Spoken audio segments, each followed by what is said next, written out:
Hello students, I am Bhavna and I am your biology teacher. So today start from the 8th chapter of biology, cell the unit of life. Cell the unit of life. तो हमें इस overview क्या है, इस पूरे chapter में क्या पढ़ना है, सेल के ऊपर कि सेल एक्चुअली होती क्या है, शेप क्या हुआ है इसकी, साइज क्या है, डिस्कवर किसने किया था सेल को सबसे पहले, देन उसके सेल ऑर्गेनेल क्या क्या सेल ऑर्गेनेल प्रेजेंट होते हैं, ये पूरा इस चैप्टर में हम पढ़ेंगे अच्छे से डिटेल में। तो हम स्टार्ट करते हैं। What is cell? सेल क्या है? Cell is the basic unit of life. Cell is the basic unit of life which define the structure and function of our body, या फिर ऑर्गेनिज्म ले सकते हैं। ऑर्गेनिज्म में क्या होता है आपका, plant, animal and human beings, micro organism, सब कुछ किस में आता है, माइक्रो इसमें ऑर्गेनिज्म में। ठीक है, तो सेल की डेफिनेशन क्या होगी? Cell is the basic unit of life which define the structure and function of our body या ऑर्गेनिज्म। ठीक है, ये क्या करता है, जो आपकी बॉडी का पोस्चर है, स्ट्रक्चर है, वो किस पे डिपेंड है कि ऐसा है, वो सेल पे डिपेंड है वो। और जो भी हमारी पूरी बॉडी में फंक्शन होते हैं, कोई भी फंक्शन ले लो आप, मेटाबॉलिक कोई भी फंक्शन ले लो, वो with the help of cell, cell ही उसको क्या करती है, परफॉर्म करती है। तो ये आपकी डेफिनेशन ऑफ सेल थी। उसके बाद जैसे आपके ऑर्गेनिज्म होते हैं, कुछ ऐसे होते हैं कि यूनिसेलुलर ऑर्गेनिज्म होते हैं, कुछ ऐसे होते हैं मल्टी सेलुलर ऑर्गेनिज्म होते हैं। तो दोनों में डिफरेंस क्या होता है यूनिसेलुलर और मल्टी सेलुलर में? यूनिसेलुलर, यूनी टर्म है आपकी, यूनिसेलुलर। यूनिसेलुलर होते हैं ऐसे organism, those organism which are made up of only single cell. Single cell से जो ऑर्गेनिज्म बनते हैं उनको हम बोलते हैं यूनिसेलुलर ऑर्गेनिज्म। यहाँ पर हमने एग्जाम्पल क्या लिया यूनिसेलुलर का? Bacteria and yeast, bacteria and yeast. Then next आपका आता है मल्टी सेलुलर, टर्म है मल्टी। मल्टी मीन्स काफी cell, many cell, those organism which are made up of many cell, many type of cell. काफी cells मिलकर कोई organism बना रही है, उसको हम कहेंगे मल्टी सेलुलर ऑर्गेनिज्म। एग्जाम्पल क्या लेंगे हम यहाँ पर? Animals, fungi and algae. Animal, fungi and algae. ये था आपका सेल का नॉर्मल की सेल किस टाइप की होती है। देन उसके बाद आता है आपका डिस्कवरी ऑफ सेल। सेल को फर्स्टली किसने डिस्कवर किया था? देन उसके बाद एक साइंटिस्ट है एंटन वैन लीवेनहुक, 1673। इसने क्या डिस्कवर किया था? इसने डिस्कवर किया था लाइव सेल को। लाइव मतलब लिविंग सेल को, कि हाँ वो ग्रोथ करती है, वो डिवाइड करती है। तो एंटन वैन लीवेनहुक ने फ्री लिविंग लाइव सेल को क्या किया था? फर्स्टली डिस्कवर किया था 1673 में। एग्जाम्पल जैसे बैक्टीरिया, प्रोटोजोआ और आरबीसीज, रेड ब्लड सेल्स। ठीक है, नेक्स्ट है आपके scientist Robert brown. Robert brown 1831 उसने क्या डिस्कवर किया था? उसने डिस्कवर किया था न्यूक्लियस। न्यूक्लियस किस पर डिस्कवर किया उसने? Orchid root. जो ऑर्किड प्लांट्स है उसकी रूट में उसने क्या? न्यूक्लियस। अब न्यूक्लियस क्या होता है? न्यूक्लियस जो सेल के सेंटर में प्रेजेंट होता है, सेंट्रली जो प्रेजेंट होता है सेल में, वो क्या प्रेजेंट होता है? न्यूक्लियस। ठीक है, उसके बाद आपका है Robert Hooke. Robert Hooke 1935 to 1703 उसने क्या डिस्कवर किया? Develop microscope, study on cork cell. उसने क्या किया था? उस टाइम तो माइक्रोस्कोप भी नहीं थे, तो रॉबर्ट हुक ने क्या डिस्कवर किया था? उसने डिस्कवर किया था माइक्रोस्कोप, डेवलप किया था उसने माइक्रोस्कोप। और उसके बाद उसने स्टडी की थी किसके ऊपर? कॉर्क सेल के ऊपर उसने स्टडी की थी। ये था आपका डिस्कवरी ऑफ सेल। ठीक है, नेक्स्ट है आपका सेल थ्योरी। सेल थ्योरी किसने दी थी? अब सेल थ्योरी में क्या है कि फर्स्टली एक साइंटिस्ट था स्केलिडन, उसने क्या डिस्कवर किया? फर्स्टली उसने क्या डिस्कवर किया, जो आपके स्केलेटन थे, साइंटिस्ट थे, उसने देखा कि जो आपकी प्लांट्स है, जो आपका प्लांट्स है काफी वेराइटीज होती है, तो उसने ये ऑब्जर्व किया कि जो काफी टाइप के वैरायटी वाले प्लांट हैं उसमें काफी सेल्स होती है, अलग अलग टाइप की सेल उसमें प्रेजेंट है। तो ये किसने ऑब्जर्व किया, फर्स्टली स्केलिडन ने। उसके बाद सेक्वान साइंटिस्ट आता है, सेक्वान, उसने क्या देखा कि जो आपकी एनिमल सेल है, जो एनिमल में सेल प्रेजेंट है वो भी डिफरेंट टाइप्स की सेल है, डिफरेंट टाइप ऑफ सेल्स उसमें किसमें एनिमल में प्रेजेंट है। उसके बाद जो आपका स्केलियन है और सेक्वान है, सेक्वान ने क्या एक सेल हाइपोथेसिस दिया था, सेल हाइपोथेसिस दिया था, जिसमें उसने क्या बताया कि जो आपके प्लांट है और एनिमल्स है वो काफी सेल से मिलकर बने हैं, काफी सेल उसमें इन्वॉल्व हुई है, प्लांट्स में भी और एनिमल में भी। देन उसके बाद एक साइंटिस्ट आता है आपका, जैसे ये आपके स्केलेटन थे और सेक्वान, ये अच्छे से डिस्कवर नहीं कर पाए कि जो आपकी सेल है एक्चुअली वो कहाँ से आई है, जो आपकी न्यू सेल्स बनी है वो कहाँ से फॉर्म हुई है, वो प्री एग्जिस्टिंग सेल से बनी है या नहीं बनी है। तो उसके बाद आपके साइंटिस्ट आए रुडोल्फ विर्चो 1855 में, 1855 रुडोल्फ विर्चो ने क्या प्रपोज किया, क्या थ्योरी दी उसने, दी सेल थ्योरी दी उसने, कि जो सेल्स है, जो भी ऑर्गेनिज्म है आपके, all organism are made up of cell, all organism are made up of cell, ठीक है। एक तो ये दिया उसने, और सेकंड टर्म उसने दी कि जो भी सेल बनी है, जो न्यू सेल्स फॉर्म हुई है, new cells formed from pre existing cell, कि कोई भी सेल न्यू सेल बनी है वो किससे बनी है, जो आपकी पहली वाली सेल है, वो जो पहली वाली सेल है वो डिवाइड करी और आप देन उसके बाद क्या नई सेल फॉर्म हुई है। तो सेल थ्योरी में ये बताया था, किसने दी थी, रुडोल्फ विर्चो ने 1855 में।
पॉलिनेशन के बाद आता है आपका आउटब्रीडिंग डिवाइसेस। आउटब्रीडिंग डिवाइसेस में क्या होता है कि फर्स्ट है जैसे डिक्लाइनिंग, फर्स्ट है डिक्लाइनिंग कि सेल पॉलिनेशन को कैसे प्रिवेंट किया जाए, जिसमें declining is also called unisexuality. Unisexually एक होता है आपका यूनिसेक्सुअल, एक होता है यूनिसेक्सुअल, एक होता है मोनोसियस, एक होता है डायोसियस। जो आपका यूनिसेक्सुअल होता है it is also called bisexual कि एक ही फ्लावर में दोनों पार्ट हो, ए मेल भी और फीमेल भी, ठीक है। उसके बाद मोनोसियस, मोनोसियस क्या होता है कि दोनों प्रेजेंट हो उसमें, मेल भी और फीमेल फ्लावर एक ही प्लांट में हो अलग अलग, ठीक है।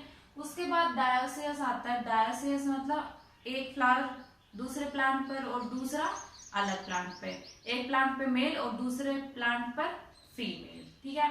तो इसमें क्या होता है कि मोनोसियस में जो आपका पॉलिनेशन होता है वो कैसे होता है कि कौन से प्लांट में होता है, ये मेज में होता है, मेज में होता है। मोनोसियस में क्या होगा, एक ही प्लांट में दोनों फ्लावर होंगे, एक ही प्लांट है, क्रॉस पॉलिनेशन आकर होगा कि एक फ्लावर से मेल से पॉलन ग्रेन दूसरे पे जा रहे हैं, ठीक है।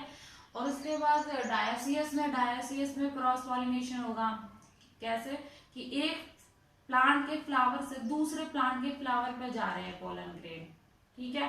तो ये है आपका डिक्लाइनिंग, जिसको हम बोल रहे हैं यूनिसेक्सुअलिटी, ठीक है। सेकंड है आपका डाइकोगैमी। डाइकोगैमी ये डिपेंड करेगा कि आपका मैचुरेशन पे डिपेंड करेगा। मैचुरेशन इन द सेंस की जैसे फर्स्ट आपको प्रोएंडरी, उसके बाद है प्रोटोगैमी। प्रोटोगैमी मीन्स जो आपका एंथर है, जो आपका एंथर है मैचुरेशन पे डिपेंड है, तो जो आपका एंथर है वो पहले मैच्योर कर जाएगा, ठीक है। इसमें कौन सा पहले मैच्योर करेगा, मेल पार्ट पहले मैच्योर करेगा और फीमेल बाद में करेगा, ठीक है। तो इसमें भी क्या सेल पॉलिनेशन से बचाएगा, कॉन्ट्रोवाइज करेगा, ठीक है। उसके बाद है प्रोटोगैमी।